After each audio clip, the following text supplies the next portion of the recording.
Hello, everyone, and welcome to IBTTA's Global Road Safety Week 2024. I'm Pat Jones, Executive Director and CEO of IBTTA. If this is your first IBTTA webinar, allow me to introduce you to our organization. IBTTA is the worldwide association for the owners and operators of toll facilities and the businesses that serve them.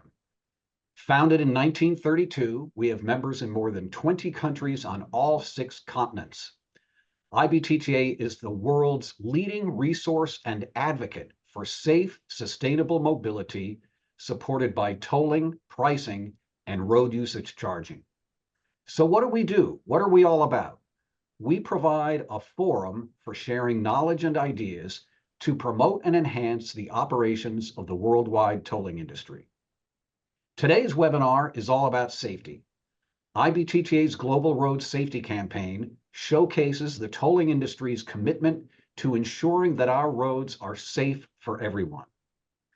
Be Safe Together is a call to action and a reminder that every person on the road, including drivers, motorcyclists, passengers, and road workers, is part of a community of people who deserve empathy and respect.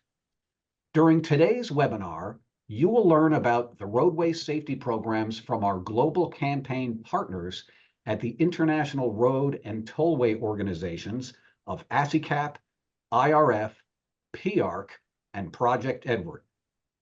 In addition, 6 tolling operators from around the world will share case studies of their successful road strategies. In short, you'll get a snapshot of global road safety efforts from the perspective of 10 dynamic organizations. This webinar will last 60 minutes. You'll hear from 10 presenters. Each one will keep their remarks under 3 minutes. After the presentations, we will have a 20-minute question and answer session featuring questions from you and me. If you have a question, please write it in the chat function and select Everyone. We will do our best to address your questions as they come in. After the Q&A, we will have wrap-up remarks from IBTTA President Bill Halkias and Farzan Ahmed, the Executive Director of the Ohio Turnpike and Infrastructure Commission, who's also chair of IBTTA's Roadway Safety Steering Committee. Let's get started. Our first presenter is Greg Slater, Executive Director and CEO of the Tampa-Hillsborough Expressway Authority. Greg, you have the floor, and please take yourself off mute. Thank you, Pat. As Pat stated, I'm Greg Slater, Executive Director of the Tampa-Hillsborough Expressway Authority, where we are working to use data, analytics, innovative thinking, and technology to continually improve the safety on and around our system. I'd like to highlight our connected vehicle program, our wrong-way driver strategies, and our pedestrian safety program as great examples. In September of 2015, the Tampa-Hillsborough Expressway Authority began working with the US DOT as a connected vehicle pilot site. The THEA CV pilot was the only program in the country implementing real-time vehicle-to-infrastructure and vehicle-to-vehicle communications and data. The THEA CV program enhanced communications between vehicles, pedestrians, and infrastructure, giving travelers a maximum amount of information to make smart choices and safe choices. Real-time data exchange improves traffic flow, it reduces crashes, and it saves lives. This program in particular averted 21 potential crashes with pedestrians, 17 potential vehicle collisions, issued over 20,000 safety advisories, and prevented 14 wrong-way driving incidents by alerting drivers that were miles away from the wrong-way vehicle. With a focus on wrong-way driving, THEA's wrong-way driver program and new technology installation is harnessing innovation for safe practices. THEA is using data and research through our FDOT partners to implement a wrong-way driving program. FDOT evaluated several countermeasures from extensive research and determined that LED-highlighted wrong-way signs are the most effective prevention measure. These signs are part of our wrong-way driving alert system designed to detect when an automobile is going the wrong way, activate lights on the signage to warn drivers, give officials at our traffic management center a prompt alert, and then ultimately send a warning to drivers via our message boards that there's a wrong-way driver on our system. Thea is going to begin installing this technology on our exit ramps of the Summit Expressway this year. And then as an urban expressway, a safe transition from expressway travel into a dense urban environment is critical for us. Thea's pedestrian safety program gives us a real focus on our transition areas around our system. We are currently developing a system to alert drivers at the top of our ramps about pedestrians present in the crosswalks at the bottom of the ramps, and actively working to slow those drivers down before it gets to that new urban area. So finally, I want to emphasize Thea's commitment to safety, innovation, and using every tool in the toolbox on and around our system in a team approach. Thank you all for taking the time to be with us today. We believe safety is everyone's responsibility. Greg, thank you so much for those remarks and your leadership in safety. Our next presenter is Susana Zamataro, Director General of the International Road Federation. Susana is traveling back from Asia and is not able to be with us today in person, but we have a short video that we'd like to show.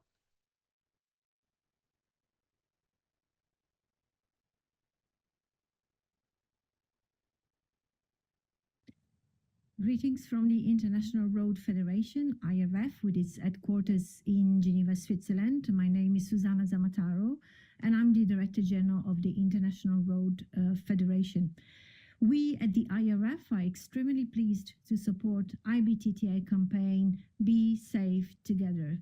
Safety has always been very central in the work of our federation since its very creation in 1948, helping to deliver safe roads, but also safe journeys to everyone, irrespective of where they live or what their social status is, has been part of our mission for the past 76 years. And we've also strongly believed in the power collaborations, and that's the reason why we are so excited about this initiative and happy to contribute. We believe this initiative will help galvanize action on all fronts, because when it comes to road safety, we are all concerned and we are all responsible. The previous decade of action has taught us that saving 5 million lives and avoiding 50 million serious injuries will require more significant commitments and greater action from everyone. The ultimate responsibility for road safety lies not just with the individual road user, but also with those who design, those who build, operate, manage the transport system and all its various components. And rest reassured that everyone in our industry is truly committed. But are you as a user? Are you as a user committed as well? Because safety starts with us. It starts with you. Simple gestures that, as this campaign recalls, help save the lives of so many. So with this campaign, we have a golden opportunity to inspire a strong and worldwide commitment to safer roads for all. Because if we all play our part, we will manage to be safe together. So add your voice to mine, add your voice and action to ours, and help us be safe together.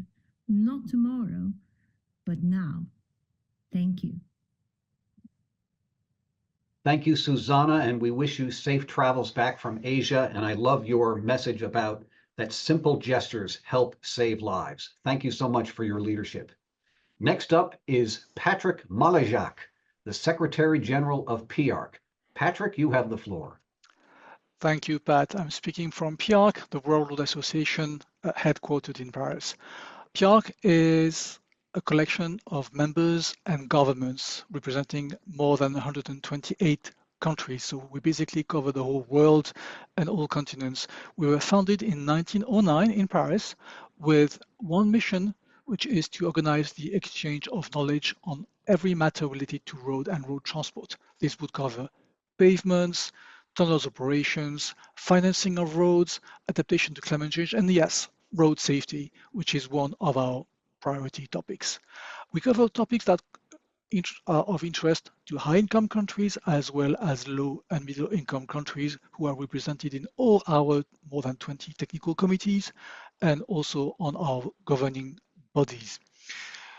The way we work is to establish reports that encapsulate the expertise from countries as diverse as South Africa, Morocco, Japan, Colombia, the USA, France, Germany, and so many others. Those are available to everyone. On the topic of road safety, yes, it's a global priority for every organization, including ours. We are deeply convinced that road safety's solutions lie in the recognition of the safe system approach and in the fact that it's a system that we are dealing with based on the vehicle, on the drivers, and on the infrastructure. We do believe that the infrastructure has a significant role to play in the development and improvement on road safety all over the world.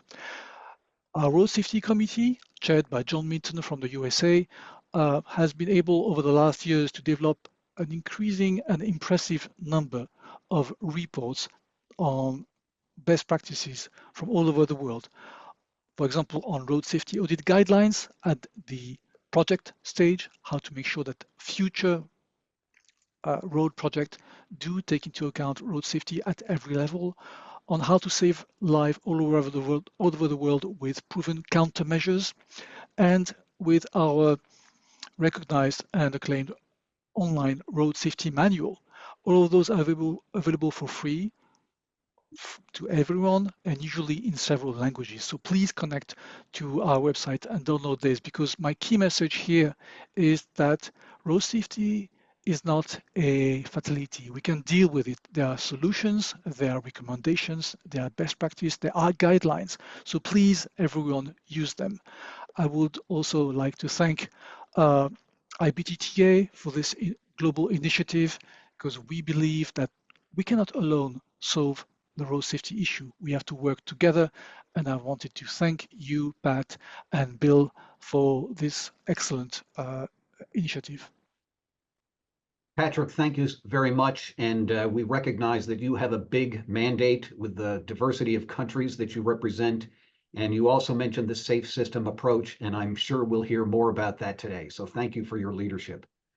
Next up is Diane Shields, Director of Capital Expenditures, Operations, and Maintenance with the Elizabeth River Crossings. Diane, you have the floor. Thanks, Pat. Hello, my name is Diane Shields. I'm the Director of Capital Expenditures and Business Processes at Elizabeth River Crossings, known as ERC, in Portsmouth, Virginia. One of the critical processes that I oversee is safety. ERC is privately owned by Abertis, based in Spain, and Manulife Investment Management. Abertis is a global toll road operator with over 5,000 miles of roadways across 16 countries. Here in Virginia, we operate and maintain 4 underwater tunnels, a freeway extension, and 51 lane miles of associated roadways with more than 100,000 vehicles traveling through our tunnels daily. The safety of our employees and our customers is of the highest priority for us. Safety is part of ERC's DNA.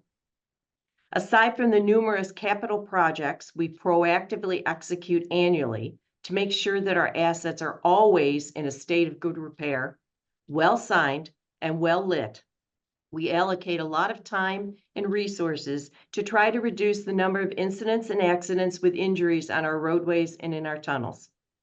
Every month, we review the number of vehicle incidents, the locations, the times, the dates, the potential root causes, and any trends that appear. This data is presented to our Safety Steering Committee, which is made up of our CEO, our Director of Operations Maintenance, our Safety Manager, our HR Manager, and me. We analyze the data and discuss any special causes like weather, abnormal congestion, or local events that may have triggered an increase in incidents. We look at the most problematic or hot spots where vehicle crashes happen more frequently. For these locations, which represent more than 1/3 of the total crashes we respond to each year, we discuss opportunities to implement additional measures to minimize the occurrences by increasing driver awareness, especially during high congestion periods. These measures may include additional signage, refreshed pavement markings, and messages that encourage situational awareness and speed limit compliance. Where effective, we work with our local law enforcement to increase their presence on site to prompt drivers to travel at posted speeds. To encourage and monitor safe driving behaviors of our employees, we've installed the Samsara monitoring platform on all our company vehicles. This system empowers our drivers to build safe habits by reducing distracted driving, which in turn reduces the frequency of employee accidents. I could go on, but I need to stay in my allocated time, so I look forward to your questions later. Thank you. Diane, thank you so much. And I love that you mentioned that safety is in your DNA. It isn't just a program or a campaign. It lives within you all the time. So thank you so much for your leadership. Next up is Craig Shuey, the Chief Operating Officer for the Pennsylvania Turnpike Commission. Craig, you have the floor. As the granddaddy of all the toll roads in the nation, we have safety woven completely into our DNA, as others have stated. It's a part of our mission, it's a part of our values and our vision. We look forward each day to ensuring that our customers, our employees, and everyone involved in our roadway gets home safely.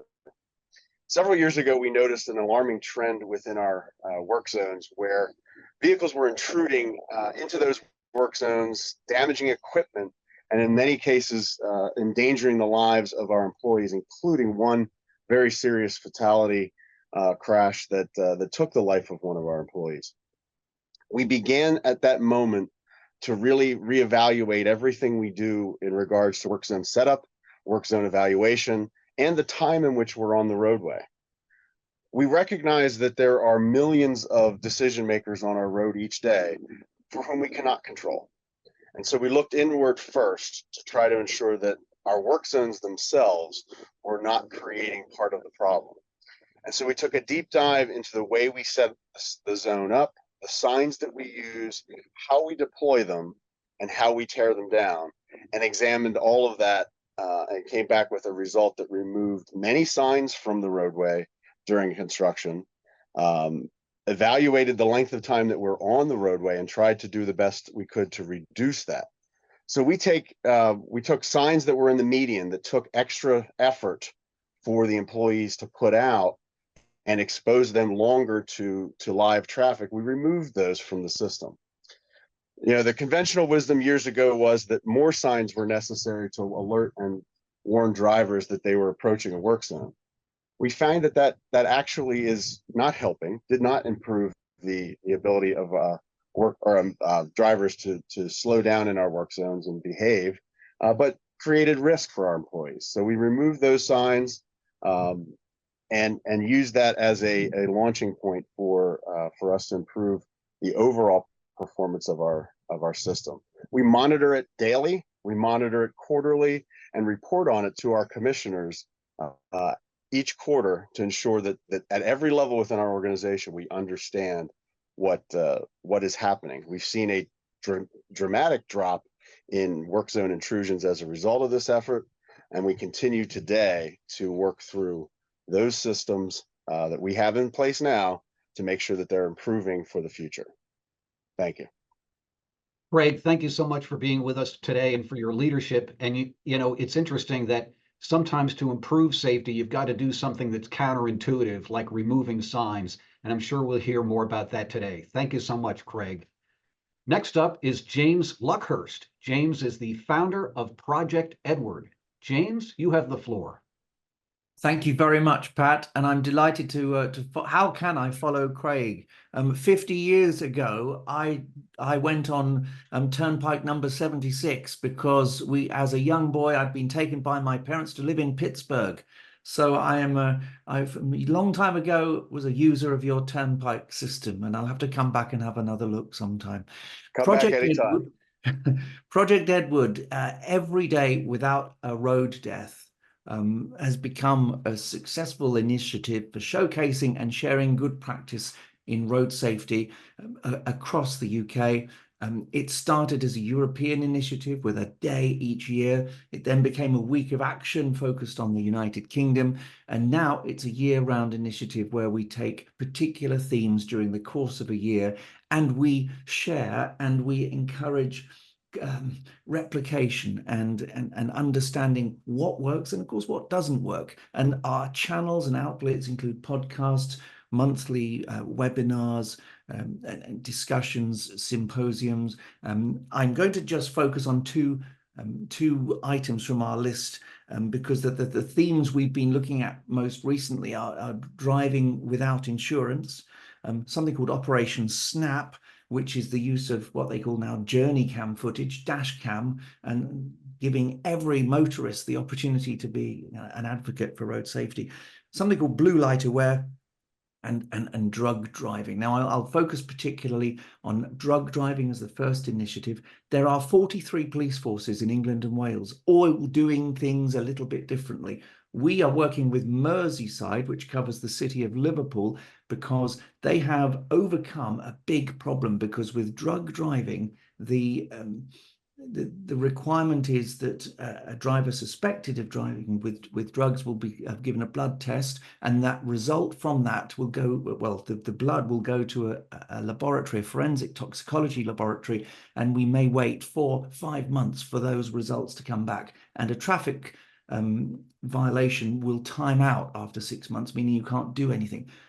Merseyside built their own toxicology lab, and they get the results within days. And they have a remarkable record of finding and bringing to justice those who are driving with drugs in their system. We're working with them to show how it's done, how it can be replicated, and how it can be paid for, because of there's so many budgetary issues. So that's an exciting thing that we're working on with Merseyside.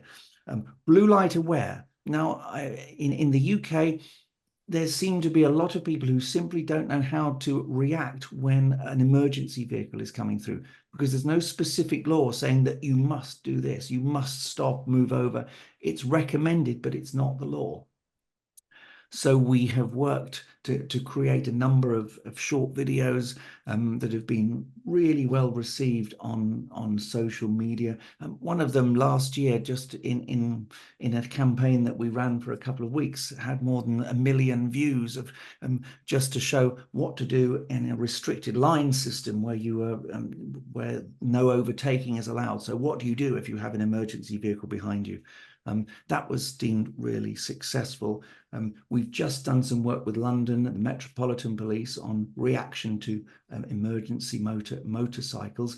And also in the UK now we have the system of smart motorways. So what do you do when that road is blocked? And for that we went to Austria for their very clear presentation of the kind of zip movements that are required to create an emergency lane when there is no space available on the motorway. James, could I ask you to bring it to a close, please? Thank you very much. I did set my alarm for 2 minutes 40 and it hadn't gone yet. So if I've overrun, I do apologize. I'm very flattered to be part of this event. Look forward to taking part in the conversation. Thank you so much, James. And Project Edward has been an inspiration to IBTTA. We followed much of what you do to advance our campaign. So thank you so much for being with us.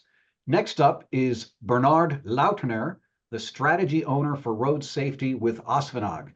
Bernard, you have the floor, and please take yourself off mute. Thanks, Pat, and thanks IBTTA for the opportunity to give a short flashlight on Asfinag road safety experience and strategy.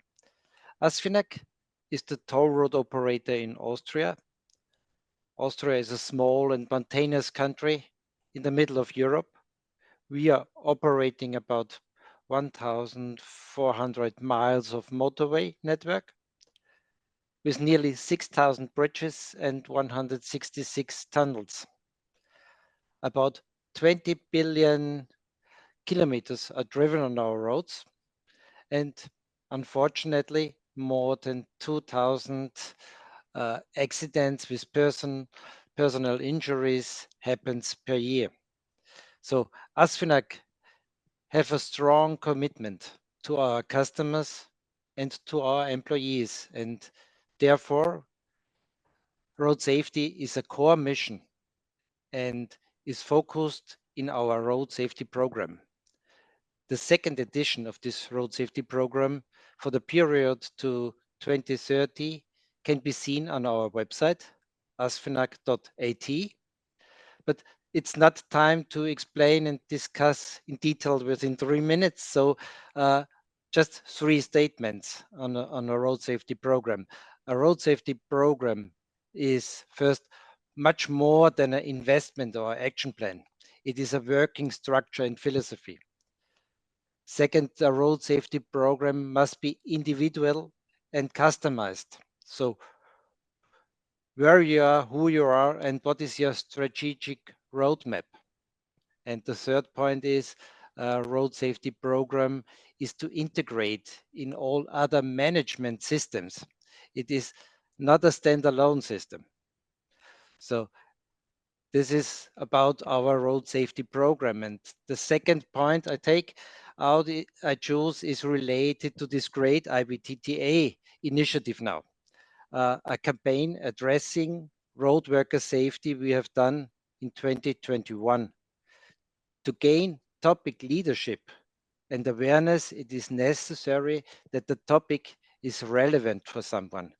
The topic affects or entertains. So this is why we decide that the key element to get real emotions should be real kids. The kids pictured were kids from our ASFINAG employees, not model kids.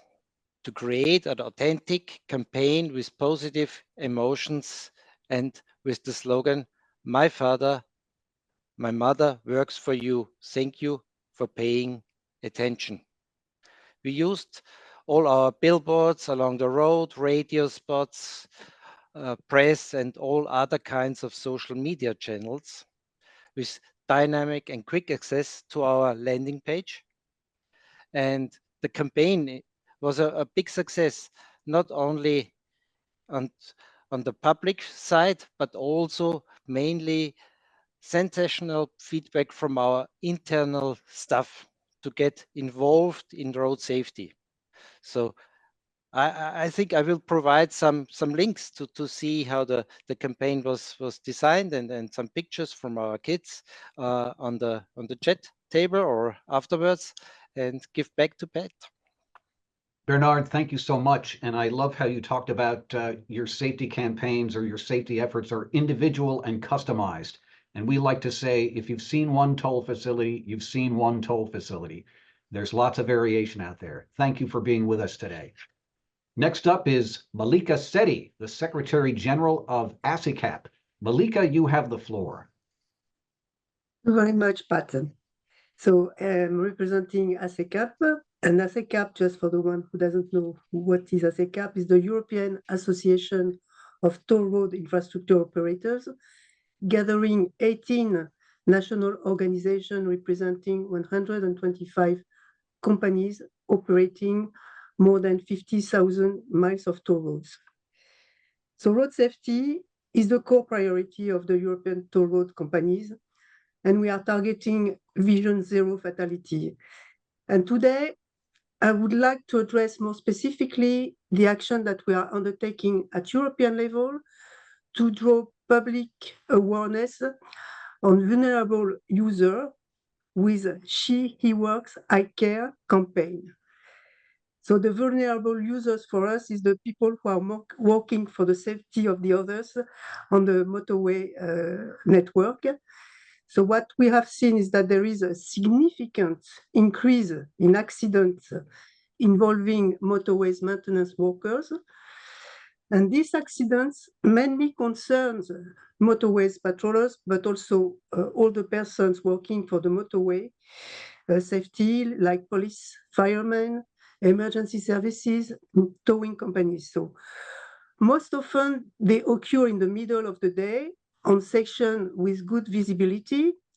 And while the intervention vehicle signaling equipment is active and clearly visible, like the rotating light, luminous arrows, the vines with the cones. So very well, let's say it should be well visible, but the fact is that frequent accidents arrive. So these accidents are frequently the consequences of episodes of drowsiness, inattentions from drivers who are diverted from the road by dangerous use of screens, smartphones, tablets, GPS. So he works on campaign, I Care, has the objective to create a moment of exchange between the drivers and the men, either in yellow or orange, patrollers, road maintenance workers.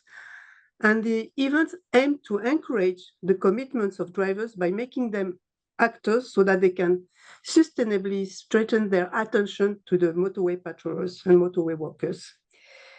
So the campaign has been initiated 7 years ago by Olivier Coy, that I salute, CEO of Atlantis Network, motorway near Bordeaux in France. And ASECAP being a place of exchange of experience, the ASECAP Permanent Committee on Road Safety, chaired by Emmanuela Stocki and with vice chair Bernard Lotners, proposed to the ASECAP board members to expand the campaign. So for the second year, the awareness campaign to a European dimension, supported throughout the networks operated by ASECAP members in 18 countries. So they can diversity of action using social media to promote the campaign or on-site event. And that was the case in Austria, Croatia, Italy, France, Ireland, Greece, Spain, Slovenia, Slovakia, Portugal, Poland, Turkey. So just to have a quick European tour. And the strength of the campaign is that we have now a European Day campaign at the same time altogether, 20th of June, the kickoff of summer. And we are using the same motto, he works, I care. We are using the same communication kit with common logos, same identity. Members have the freedom to develop their own on-site events on service area using the common, identity, and they welcome drivers together with motorway staff to share a friendly moment. So we are hoping that next year, our colleague from IBTTA will also join to make it global and continuing our efforts to be safe together and focusing on road workers' safety.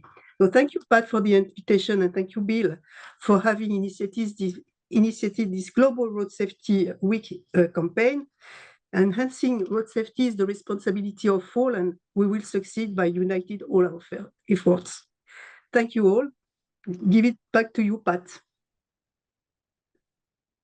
Thank you, Malika. And you're speaking of vulnerable users. You'll have a lot in common with Craig and the Pennsylvania Turnpike Commission. We'll talk more about that.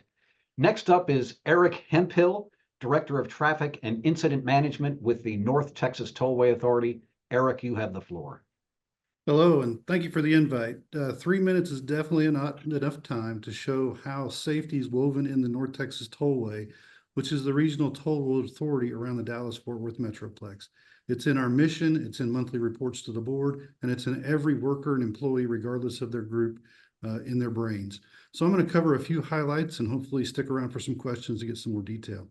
So first of all, we do engineering. Engineering for the North Texas Tollway Authority, we are woven into it. Safety is from the start involved in the scoping of projects, selection of engineers, selection of safety environments from the beginning. That's led to a lot of innovation. In our 5 and 10-year plans, we can then program larger, longer projects that can't be taken care of with a simple overlay or just a small adjustment. We're talking moving infrastructure, adjusting infrastructure.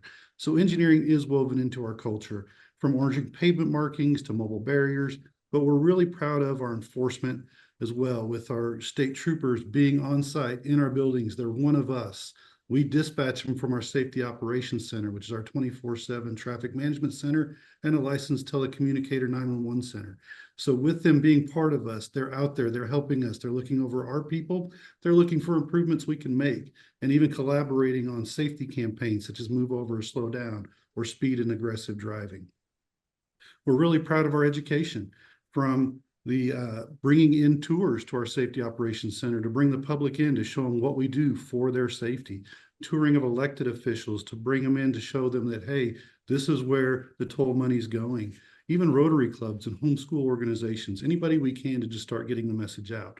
But we also go to them, bringing our safety service patrol trucks to community events, bringing them to touch-a trucks or elementary schools for career days. So getting out in the community. trending videos showing our employees doing those crazy TikTok challenges or Twitter or YouTube challenges to show them that we're human. So look out for us on the road. We do things such as social media campaigns with our safety service patrol. They get pictures taken, their selfies on the internet with the workers that we help. So we have an award-winning Red Thumb campaign that runs by our public affairs department. We start young. We're getting them in grade school and high school with art campaigns and video campaigns to start them going on that process at an early age.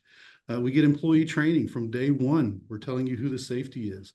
The NTTA has a department that it buck stops here. Anything safety related, you know how to get a hold of us, from anything from employees to roadways. But it's the empowerment that we have.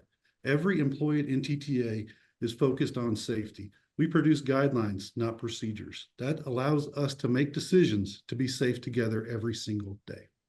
Thank you very much, Pat, for the time. Eric, thank you very much, and thank you for staying within the time. And I love the idea of showing that we're human. When people see that there are humans out there, they're a lot safer. Thank you very much. Our final speaker is Fanis Papadimitriou, who is the chair of Transport Statistics Working Group for Helestron. Fanis, you have the floor. Thank you, Pat. An honor to be with you today. I've been working on the toll road industry for 20 years now, 15 of those as the Director of Traffic Operations on Attica Tollway in Athens, Attikes Diadromές, but also heavily involved in Helastron, the Hellenic Association, the Greek Association of Toll Road Operators, where I chair the Transport Statistics Group, as you said. Helastron was founded in 2014, 10 years ago, with Bill Halkias as first president, and has developed a leading role within Europe and globally as an international association, not only within the Greek borders. The Greek toll road network now has a length of 2,200 kilometers. That's around 1,400 miles. We have 8 members, 8 toll road operators that operate within Greece and are members of the Helastron group. Helastron employs a total of 6,000, around 6,000 employees who work day and night, mostly on the road. And just give you some more numbers on what we do and what we have achieved so far regarding the road safety issues. Over the past 10 years in Greece, the fatality rate has dropped more than 50% from 6.1 fatalities in billion vehicle kilometers. That's around 10 fatalities per billion vehicle miles. We're down to less than 5, 4.6, reaching the European standard, which is the average is around 4. So Greece, which was not very famous for their road safety statistics, now we're very competitive in European standards. Our 8 members have, as I said, 6,000 employees who work day and night, and our patrol vehicles intervene in 300 incidents per day nationwide, with an average response time of 11 minutes per incident, clearing the road before a severe accident occurs. And they drive around 70,000 kilometers every day, which is almost twice around the Earth.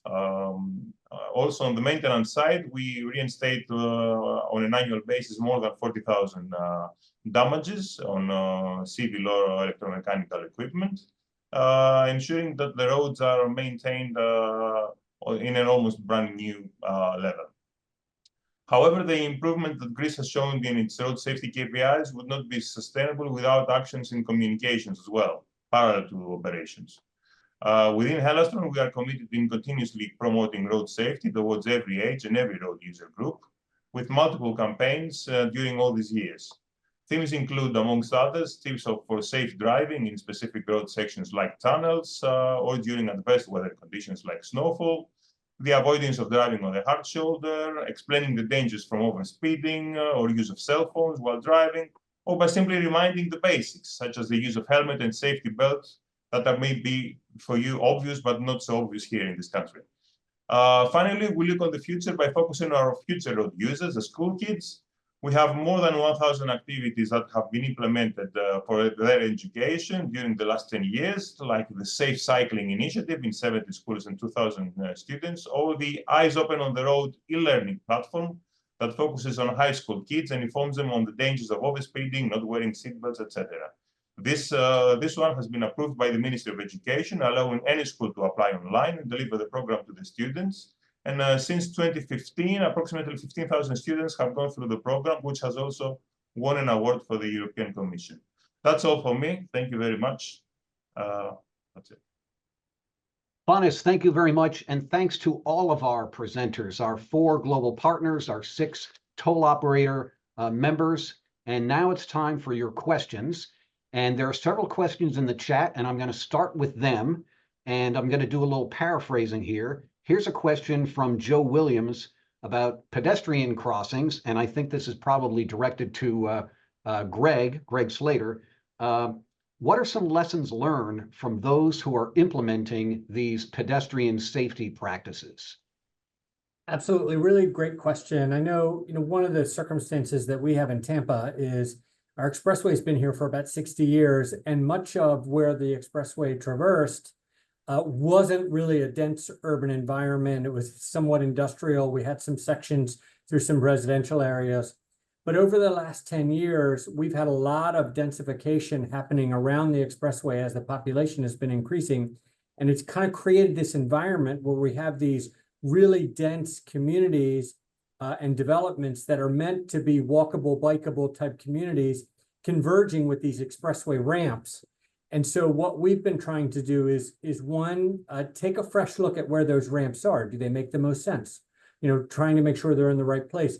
But 2, because you have no roadway, no part of your system that's transitioning from expressway to urban environment, the lesson that we've learned is we have to start up on the expressway as they're starting to exit by trying to slow that traffic down before it gets into that dense urban environment. So the strategies of signalization and those types of things, we don't believe work alone. They're good with once you have a lot of sight distance, but in those urban areas coming off an expressway ramp, the lesson that we've learned is you have to slow that down right as it's starting to enter that ramp before it even gets down to the end of that expressway ramp where the crosswalks are, because it's a very, very challenging situation. And then the other thing that we've been really working to do is eliminate when we're able to some of those free right turns at the end of ramps, because they tend to be a really, really challenging situation for a pedestrian-rich environment. We knew we had a problem when our local police department would cone off some of our ramps when there were big events downtown. So we really tried to rethink that. And we have some projects to relocate and develop some strategies.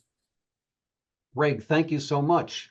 Moving on to the next question from Miguel. It's a very robust question. I'm summarizing. It's important to keep safety in mind with road workers, and we're constantly trying to optimize safety. How can we go even further? And I'm looking at Diane to see if you would like to address this question. If you could take yourself off mute, Yeah, how can we go even further in Sure. communicating these messages? To keep our road workers safe. For us, I mean, it's obvious that, following the, good MOT plans that are executed properly are very important. We put announcements out in the community, letting people know where our work zones are going to be, letting them know well ahead of time throughout the week where they can expect, lane modifications or closures or work to be done and what times during the day. So, people are aware before they enter the areas.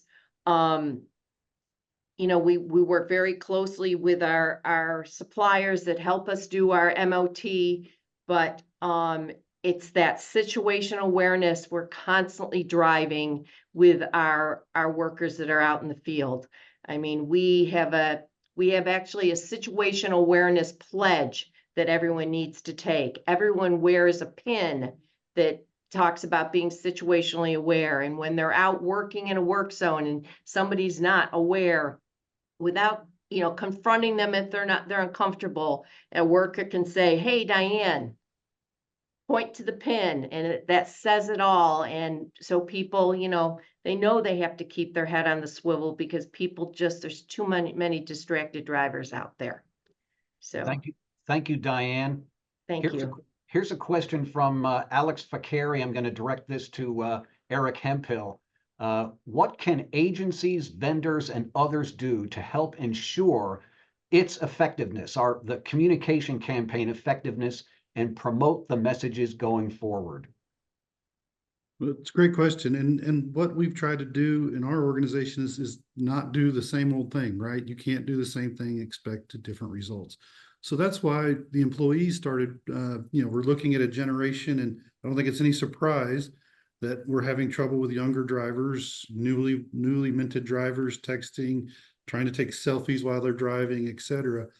So trying to reach them was our big thing. And so that's why we started our little pop-up social media challenges. There's the I am thing right now. So you'll go on our YouTube page, and our folks are talking about the things they deal with, people not strapping down their load, driving by them too quickly, and doing it in a fun manner. We found a lot of humor gets the message across from our funny message board signs that give us the pound 999 number, which is a number to call in for free roadside assistance. When we run a funny campaign during the week, our abandoned vehicles almost go to zero, which means somebody chose to call our number instead of walk alongside of the road for help. So you've just got to try to keep thinking outside that box and move. That old saying of, I don't know if things are going to change, but I know they have to. If we're going to get better, we have to change. So it's not just the old print and post it in the paper anymore. So we try to go from different angles to try to reach those younger generations to instill it early. Beautiful, beautiful. Patrick Malajak, I wonder if you would be interested in answering the same question about, how do agencies, vendors, et cetera, continue to advance the messages of safety going forward? Do you want the cheap or the expensive answer, Pat? I want the best answer. Yeah, you'll get both, actually. You'll get both. Okay. Well, at PIARC, we cover the whole world, more or less, with high-income countries and low-income countries. And when you look at the progresses that have been made in high-income countries, I would say, yes, let's continue doing the best we can in France, Germany, the USA, Japan, because every life saved matters for road users and for road workers. That's for sure. If we look at the statistics, the majority of road casualties and road injuries occur in low-income countries, and there's so much we can do there. And it doesn't need to be very, very expensive. So we need to keep promoting the message, and surprisingly, we need to do that because agencies and operators keep forgetting. There are measures as simple as segregated bicycle lanes, roundabouts, side rumble strips, or proper speed management. So everyone here is very familiar with all of that. But in many countries, in many agencies, they hear about it and then they forget. So we have to be mobilized to not always focus on the latest technologies, I would say, but sometimes simple solutions are proven solutions and they can save hundreds, thousands, and millions of lives. Thank you. Thank you, Patrick. Here's a question directed to Craig Shuey. Regarding work zone safety, do you collaborate and proactively share information with navigation platforms like Waze and other mobility data providers? And how do you harness technology and innovation to help you improve work zone safety? Craig? Yep. Well, first of all, Mark our CEO, Mark Compton, would be angry with me if I didn't remind the group. Patrick mentioned the side edgeline rumble strips. Those were invented by the Pennsylvania Turnpike so many years ago and are now ubiquitous in the world of highway safety. Getting Mark out of the way, I'll answer the question. We were a partner with Waze very early on. In fact, we were one of their first partners. They now have hundreds of thousands, and it's a little bit harder to work with Waze and Google and some of the other providers than it was very early on. But we use them in a variety of ways. We have a system called Haas that is a proprietary company that puts a transponder in our vehicles, and when the when a message sign is up indicating an incident is ahead in our first responder vehicles, that sends a Waze alert out and removes it when the sign comes down. So it's becoming a really widespread tool for us. We'd like to see it expanded into Google and other mapping systems so that that information can be provided. As I said, it's difficult in some ways to get into those providers and have them do sort of one-off issue or one-off accommodations for what we're trying to do. But we see them as the future. We understand the dynamic that goes on inside the head of a driver when they're using a navigation system. They become oblivious to signs. That's part of the reason we began to remove some of the signs from our work zones, is they're not as useful any longer. And so we really feel like getting into those providers and having a more direct connection to provide information can be critical. We actually have, as we've applied fiber to our system, we just became aware that there's a way to use a strand of that fiber that's in the shoulder of our roadway to detect traffic stoppages. And we're going to explore that further to see if there's a way to use that as an early warning system to our motorists. I liken it to what I'd really like to have is sort of like the caution lights that go out in a racetrack when there's a crash ahead, to let the drivers know something has changed. And we really want to use technology to get us to that kind of real-time information in the hands of the motorist that will hopefully stop some of these tragic backlog crashes, tragic distracted driving incidents. Greg, thank you so much. And speaking of data, I have a question for Bernard Lautner. You folks at OSFNAG are intensive users of data, and I wonder if you could talk to us about how the increased use of data has helped in advancing safety on your roadways. Thank you, Bet. Yes, of course, data is also accident data, and traffic data is always the core and the basis of all decisions we are doing in operating, in traffic management, and also in investment plans. So if we need always the data on time, and of course in historical data. So maybe one point is we are trying to bring up the CITS. So CITS is the connection between cars and the infrastructure. We tried to inform all the drivers coming to a roadwork zone, to inform within his car, to give him the message. So it's very, very data driven to bring up the message from the infrastructure, from the road sign in the car, and to give the message. So we are thinking this is new way to make traffic management directly to the driver. Thank you, Bernard. And now a question for Fanis. Fanis, I wonder if you could, there have been lots of technological developments in the last 50 years, and I wonder if you could talk to us about what you see as one of the biggest technological developments or changes in the last 50 years that has really improved safety on the roadway. Well, first of all, the car itself.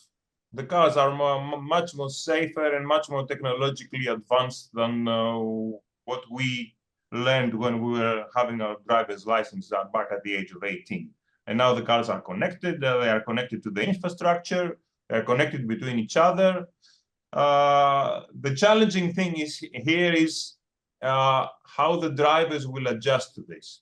Because the cars advance, but you have drivers that are 18 years old, 25 years old, but you have drivers of 15 years old, or 50, or 60, which are not very keen on what's happening inside the vehicle. And there's also very tempting for them for everybody to get distracted. So technology is good, but technology also needs to adjust to the human, or the human needs to be adjust to the technology within the vehicle. Because on the triangle that says driver, road, and car, you have the roads, This is given. You have modern roads, especially in Greece.